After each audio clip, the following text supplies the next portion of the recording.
Hey guys, it's Amy at Zoe Beck, and I'm going to do something I haven't done before, but I've seen so many people do it. I just want to do these books will self-destruct in 12 months. So I had been going through my shelves recently, doing some other things that I'm doing, and I found 12 books. I'm pretty sure I brought 12 over here that are books that I have either been on my shelf a really long time and I've never picked up, or there's a couple of them that I have tried before but haven't continued. Just something happened at that time, or I, didn't know. And some of them I'm just kind of iffy on due to what I've heard and the genre of it. So we'll kind of see. So these are the 12 books. I'm hoping to pick up one or two of them during each month to get through them. We'll see. If not, at the end of the 12 months, then they have to go. They have to be unhauled. This was first, I think, put on by Becca on the books. I'm pretty sure she was one of the first ones to do it, if not the first one. As I said, I've seen so many of them over the years, and I just never, I never did it because I have a tendency to read a lot of backlists, but I also ignore a lot of my backlists. So anyway, so we're just going to go through these. So one of the books that has been even on a 5-star prediction, and I have not picked it up, is The House at Riverton by Kate Morton. And I have several of her books on my shelf, but I have not picked this up. I always look at it and I just never pick it up. So I want to make sure, put it on this list, because I got to either decide to keep these or get rid of them. And I picked the first one because that's the one that I put on many lists. This one has two timelines, 1924 and 1999. And one of them, something happens where I think someone, a young poet, takes his life in the 1924, and then 1999 we're hearing what happened from the point of view of somebody who worked there or something. I'm not sure. Anyway, so because it's been on my shelf and I've had it as a 5-star prediction from years ago that I never did.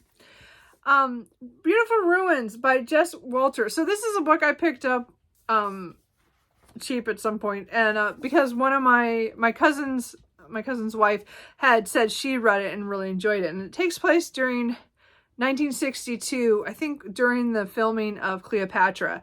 And I'm not sure how that relates to Italy, where this is this coastline. Is it the Cirque Terre or whatever that area is? I don't remember. Anyway, but it's been on my shelves for years, and I've never picked it up. So that's about all I know about this. I'm not sure I'm going to get along with this one because it has to do with it looks like it has some traveling though. It's not just Italy, but also Edinburgh and then Hollywood. So I'm not sure if I'm going to get along with these people, but I keep thinking I should pick that up. So I put that on this list. The Gown by Jennifer Robson. So I do have this as a book that I've tried to put on my cat. I put this on several lists over the years of TBRs to read, and I just have not picked it up. And I'm hoping I'm going to do this one first. But The Gown is a novel of the royal wedding, which is talking about Queen Elizabeth II's wedding dress and the seamstresses who worked on it. So I think there are two timelines as well. Yeah. 1947 and 2016. So I don't know much beyond that. It's a book that I pre-ordered for some reason. I don't usually pre-order historical fictions. I don't know why I pre-ordered this one, but I do. As I said, this is one of of these 12, I think this is the one I'll try, and maybe try a chapter tag really soon, because I need to know if I want to read this book or get rid of it, because I don't know why. I have The Lost Flowers of Alice Hart by Holly Ringland. So I don't know if this is historical fiction, but if not, I know it takes place, I believe, in Australia, and Alice's family is going through some things, and she is, I think, sent to live with her grandmother or something, who is a flower farmer. So I think there's a lot of hard-hitting things in this one. I have not gotten to this one. I keep thinking, oh, I'm going to pick up and Aussie April or whatever, and I just have not. So I do want to try this one. I have heard good things about it, but it sounds really hard-hitting, but I don't know the time period exactly, but I think that might be good. And then this is my one contemporary romance. I think I only have a few left that some of them are on other lists that I put up, but the Love Hypothesis by Ali Hazelwood, I bought on a complete whim. I should not have bought this just because it's contemporary romance, even though everybody's talking about it, and I just want to try it. And so I'm not sure this is going to get, I'm going to get along with this. I know this is STEM related, and it has to do with a PhD student who is trying to tell her friend that she's okay with her friend liking the guy that she had dated. And so she like gets into a fake relationship with one of the professors who's not who she's under. So there's no power dynamic there. I hear it's really good. It's contemporary though. I'm not sure I'm even gonna like be able to read this, but I wanted to put it on this list because I want to make sure I'm trying to get off some of those books I bought kind of on a whim that were contemporaries that are not fantasy or, you know, have urban fantasy or paranormal elements to it. So this is straight contemporary romance. I need to try to read this and get it off my shelf. And then I have a whole bunch of fantasy because, again, I mostly own fantasy. Two of these books I have read before. This one I'm putting on mine to try it again, and if I don't like it, I'm just going to DNF it and get rid of it because I'm giving it a second chance, and that is Children of Time by Adrian Tchaikovsky. So I got halfway through, like just over halfway through. So I might restart it though. And again, this is about Earth is pretty much destroyed, and people are leaving there, and they're fleeing to a planet where they think they have manipulated it to be a place like Earth, but mistakes were made, and somehow there are sentient spiders now. So it was great for part of it, but the middle part dragged, and then I think I got sick and something happened, and then I never came back to it. So I'm going to try this again. I want to put it on this list so that I do try it and decide if it's not for me, it's not for me. I do want to try some other stuff by this author and just go, maybe this is not the series for me, but I feel like I didn't give this a good enough shot, even though I got halfway through, but then I got ill and I just, I didn't get back to it. So I do want to try that again. And another one that I have tried before, but I didn't get I got 30 pages into it. So it was just a one-day read. So I need to go back to this. And that is City of Saints and Madmen by Jeff Vandermeer. So, I bought this so many years ago, and I've been carrying it around for years, and I've not got back to it. I know it's slightly connected to a series, but this one has to do, I think, with the Ambergris series, I think it is. So I know that there's this place where everybody's kind of weird. I don't know anything about this, actually, to tell you the truth. It's been so long since I even looked at it, but I've been wanting to I found this a little while, I think sometime last year, and I'm like, oh, I should get back to that and read that. I haven't. So I'm going to put this on the list so I try it. I'm going to try to get back to the Witcher series with Blood of Elves. I tried last year at least once or twice to pick this up, and I read a page or two and I went, no, I put it down. So I want to give this one last shot and try to read this. This is my brother's book, so I need to read it or give it back to him.